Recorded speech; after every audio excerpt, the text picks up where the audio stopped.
मैया पार्वती भगवान भोलेनाथ से कहत रही कि हे स्वामी हमरा के ऐसन घर में राखत तनी कि सुबह के बनावत तनी शाम के बसखा उजाड़ देता, बड़ा परेशानी होखता, दुख होखता, एगो काम करी ना। मैया पार्वती भोलेनाथ से कहत रही कि हे स्वामी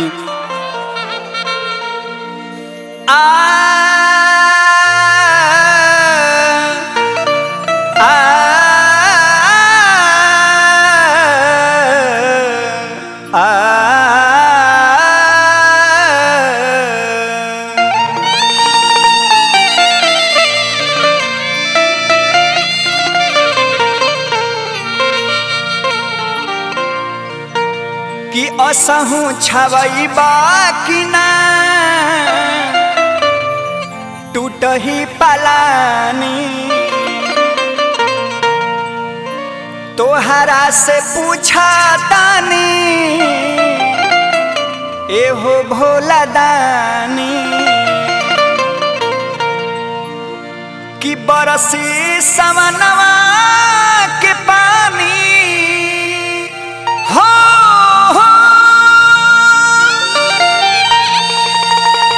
बरसी सवनवा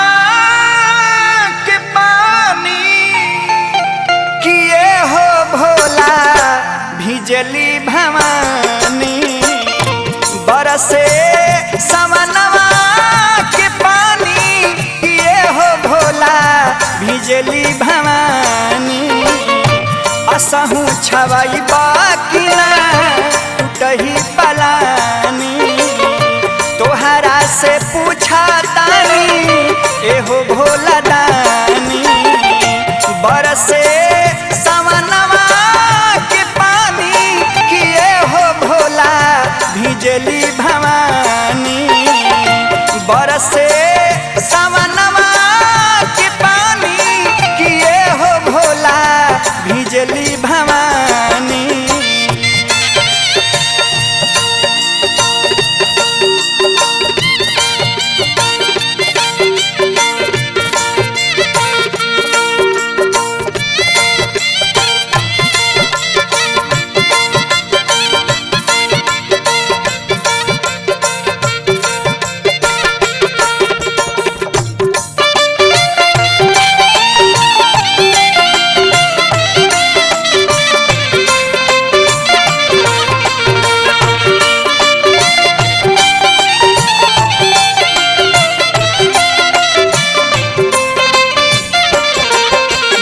पार्वती कहनी कि हे स्वामी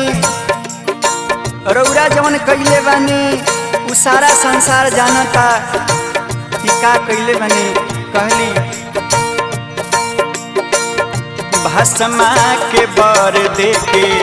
पड़ल रहल फेरा में, जाके नुकाइल रहल पर्वत के डेरा में,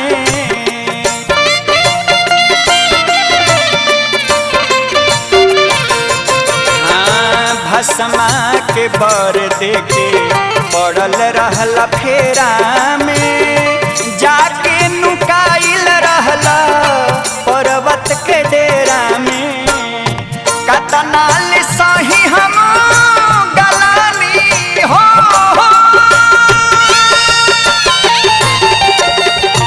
कतनाल सही हम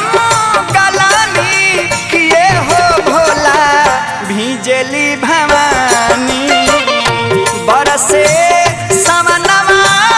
के पानी किए हो भोला भिजली भवानी।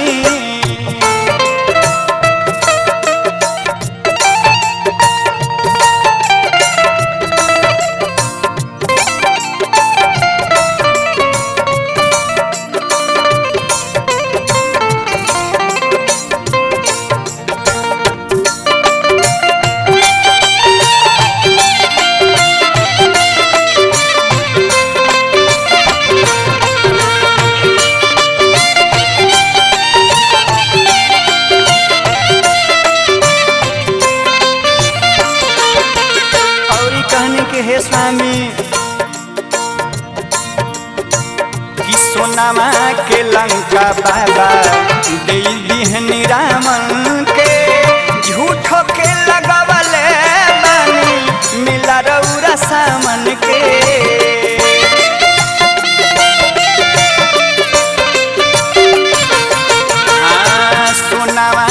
के लंका बाबा दे दिहनी रामन के झूठो के लगवले बानी मेला रौरा सामन के सहलो न जाता अब गलानी हो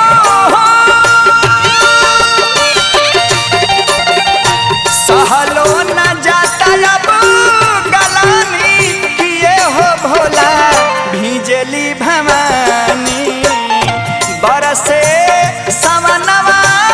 के पानी किए हो भोला भिजली भवानी असहू छवई बाकी ना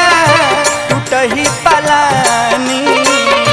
रौरा से पूछा तनी एहो भोला दानी बरसे सवनवा के पानी बरसे सवनवा के पानी किए हो भोला भिजली भवानी बरसे सवनवा के